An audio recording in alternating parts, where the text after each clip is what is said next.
This is the constraint, the cumulative constraint that we use for solving scheduling problems. So what are the arguments of these constraints? We have an array of variables, S. S stands for starting times, and these array of variables represent the starting times of n activities. And for each activity, you have the corresponding duration of the activities, the consumption of each activity, and the capacity of the resource. Okay. So if I had to represent one entry here, let's say this is the entry I in these arrays, I. You've got the starting time of the activity, which is when it begins. Okay, this is the starting time. Then you have the duration of the activity, and you have the consumption of the activity, which is the 8 here. Okay. And we also represent a view on these three elements, which is the end of the activity. The end of the activity is the starting time plus the duration.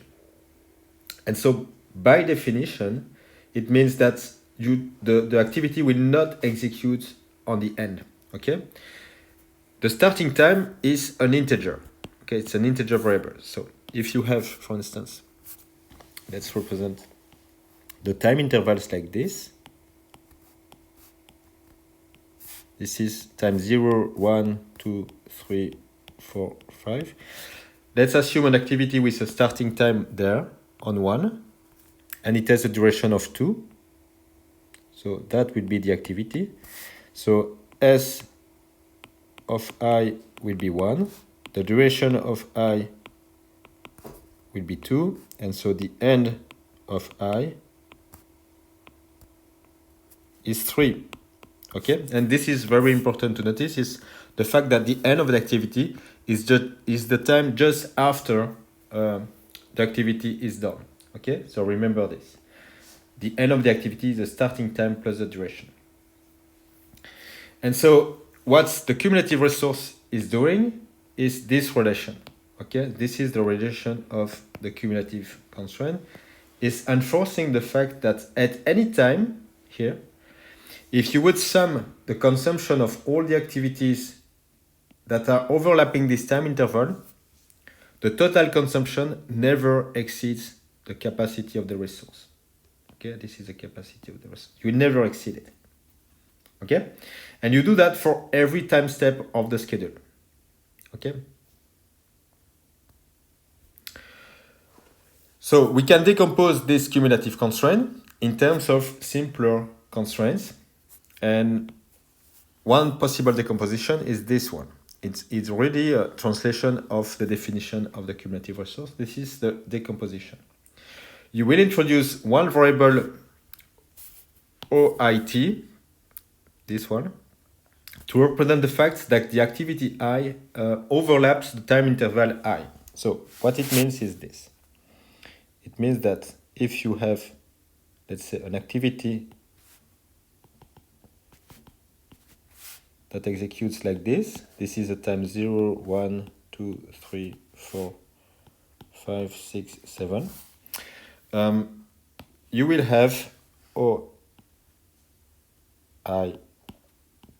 equal to 1 because you overlap this time interval. Okay, you overlap the time interval 2. Okay, but OI6 is equal to 0 because you do not overlap this time interval. Okay, with this red activity. Okay, so this variable is a Boolean one that is either 0 or 1, and it is the definition of this variable is the fact that this time interval t is contained within the interval starting time of I and ending time of I. And you see that this is a strictly less than, because as I just explained before, the ending time is not really part of the execution of the activity. It's the time that comes just after. Okay, and so this is a verified constraint because this must be true only if this relation is true. Okay, but if this is false, that's the otherwise is false. So it's a both direction implication. And here, of course, we have the fact that at every time